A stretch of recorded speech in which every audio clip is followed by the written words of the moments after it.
Зусім нядаўна, напрыканцы адыходзячага года, наш музей адзначаў свой 60-гадовы юбілей. І паколькі установа з'яўляецца сапраўдным метадычным цэнтрам для музеяў Меншчыны, то калегі зрабілі маладзечанцам шыкоўны падарунак. Са сваіх фондавых паступленняў апошніх год прадставілі рарытэтныя экспанаты. Наведвальнікі тут змогуць пабачыць і прадметы археалогіі, і графіку, і вырабы са шкла. С Борисовского музея пришел интересный антикварный набор, который связан с чайной церемонией.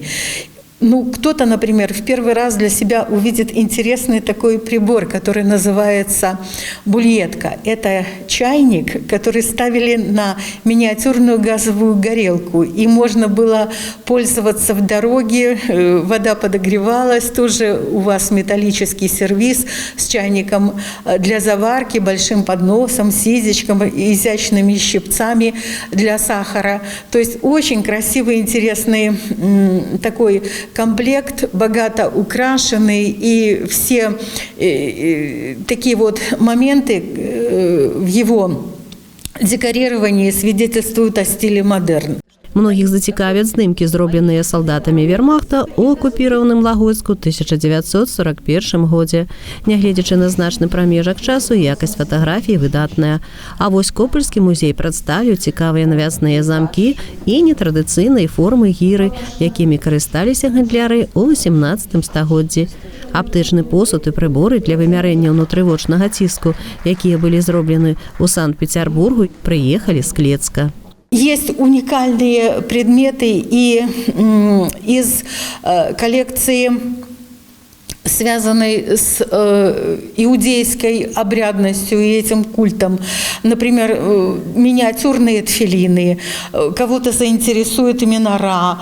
Например, специальный такой чехол бархатный, красивый для хранения предметов еврейского культа, благодарственные письма еврейского литературного общества за участие в специальных спектаклях в Несвеже. Многія музеі вырашылі пазнаёміць маладзечанцаў з творчасцю мастакоў.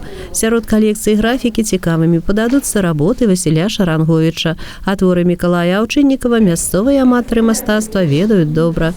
Карціны Сергея Пісарэнкі, нашага земляка, сёння вельмі папулярныя ў заходняй Еўропе. Убачаць наведвальнікі і палотны Александра Рубца са Слуцка, уладальніка залатых і сярэбраных медаляў Расійскай акадэміі мастацтваў. За кожным з экспанатаў багатая гісторыя ці талент майстра, якія кожнаму дапамогуць адчуць подых мінулых стагоддзяў. Алла Маркелова, Іван Бялкоў, МКТВ.